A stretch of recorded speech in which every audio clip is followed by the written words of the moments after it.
Hey everyone, this is Uzi Ibrahim with Able Company Ventures. We implement fever screenings for companies around the world.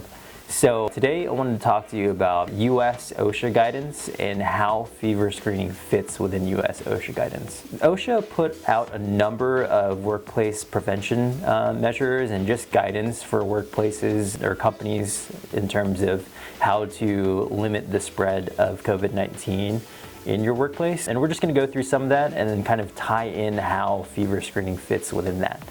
Number one of the basic things that you can do that OSHA lined out was to develop an infectious disease preparedness and response plan, or simply, if you haven't, which I'm assuming everyone has, you would start with building up your preparedness and response plans. If we find someone that has COVID-19 at our workplace, what are we going to do? If a spread event happens within our workplace, what are we going to do? All of those different types of questions you can assess and ask yourself. Go through a list, create a plan, and put that together and be able to execute that plan when the time comes.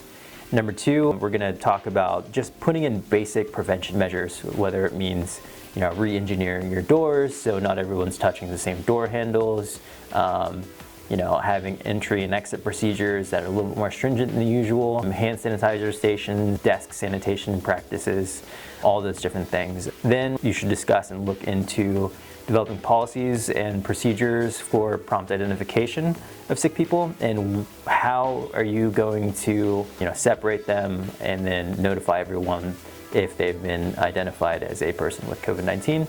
Then the last one is just developing workplace controls, right?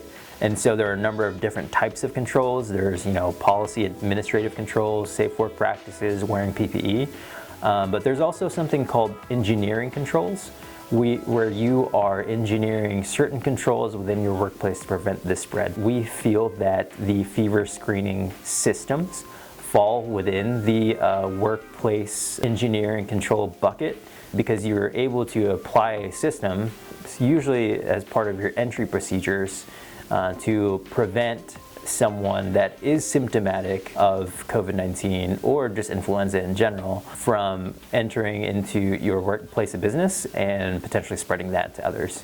So hopefully that was helpful. Again, link to that we'll have in the notes if you guys want to access that document. But a lot of good helpful tips. It's about a 35-page document, and we just pulled out the major elements. Again, the point, fever screening is very much an engineering control that you can put in place at your workplace. Falls within OSHA guidance that can help you prevent the spread of infectious disease at your workplace. Thanks. Today I wanted to talk to you about US OSHA guidance and how fever screening fits within US OSHA guidance.